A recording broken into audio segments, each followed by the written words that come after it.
For this maker meeting, I'm excited to be working with Alex Reppel, a reader in digital innovation at Royal Holloway, University of London. He's using Stoa to create a workshop, and so let's join him. I was thinking sort of a brief overview, brief closure, and then I thought roughly in 3 acts along the hero's journey in a way that participants explore. We pause and then we introduce basically sort of a curveball, something that maybe challenges them. I have a couple of ideas. I don't know how realistic they are. Oh, let's experiment. I'll be your first student, right? And we can sort of muddle our way through it. And I've got the agent up and running. And so, I mean, I know how I would do it, but but what are you going to tell me to do to create this note-taking app?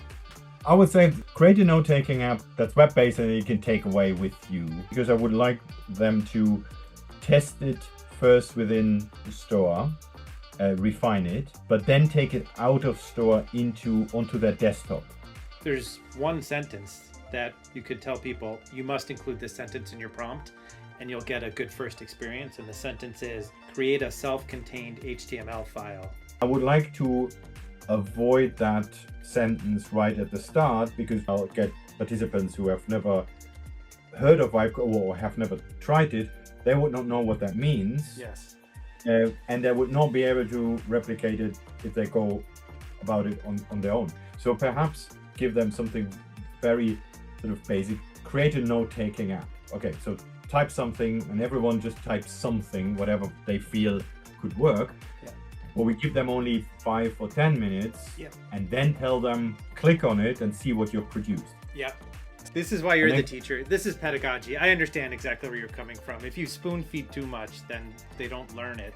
People need to struggle a little bit first to learn.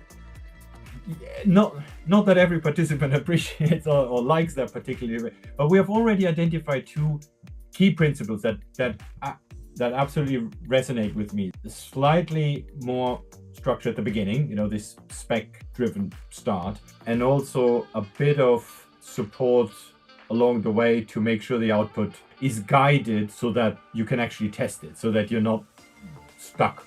Zooming out, what we're actually teaching people is functional specification and technical specification.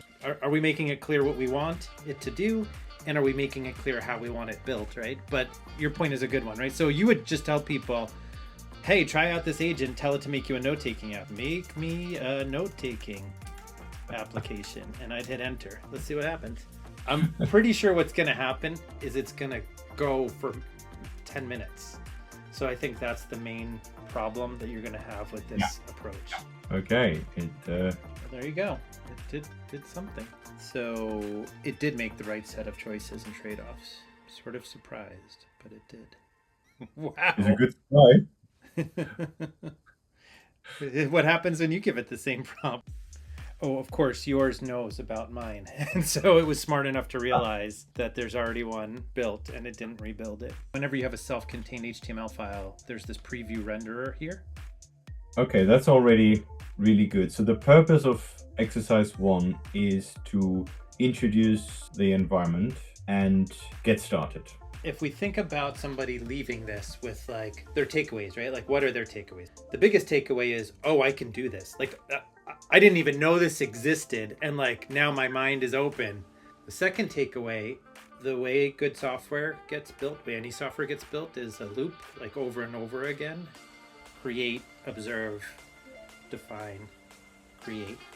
Yeah, and because what I don't want is this idea that start with the specs, which in my personal experience is really critical, that it doesn't feel sort of artificial. It has to fit with their own experience, their lived experience. When it all sort of works, but just one-shot stuff, then, why bother with some more formal process? Like, if all people walk away with is empowerment to try this, that's actually a really good walk away in and of itself. And then you can say, for further follow-up, like, here's how you would use this if you were building something more complicated or over the span of multiple days and weeks. I know something that's going to cause people to wish they had a spec. 55 minutes into the workshop, their sandbox will die. What they'll learn is when you start a new sandbox, it's like amnesia, right? Like there's no memory there. we have to familiarize ourselves more with the infrastructure, the concepts, the terminology of software development if you really want to take this further than one shot, it works or it doesn't work. And this is the reason in part for specifying, right? Is that like anything that you care about for more than just these 55 minutes, you need to make sure they end up in a file.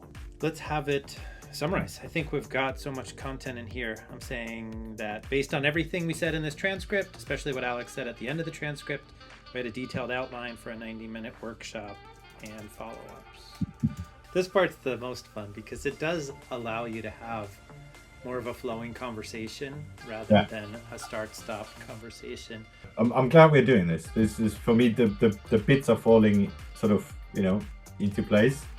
Doing this together, we've already learned a few things that I would have absolutely missed. You might want to nudge students to at least write the words simplest possible or most simple into their first prompt and giving them a better chance of success. I mean, the worst case is if somebody feels like they really got stuck and down a bad path, they can just abandon the space and create a new space.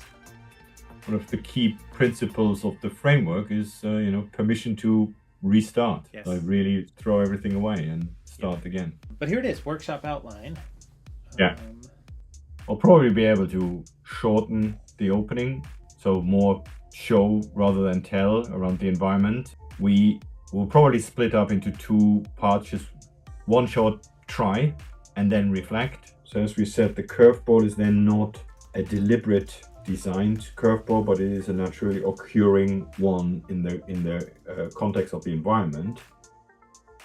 Okay, so that's really good. I'm just quickly going through the summary. Yeah, it even picked up on the brief reflection, show your neighbor what you built, because that will really be useful. Yeah, the closing block of 15 minutes, I really would like something practical there out of those key insights. Oh, that's interesting. So have them make their own takeaway material? Yeah.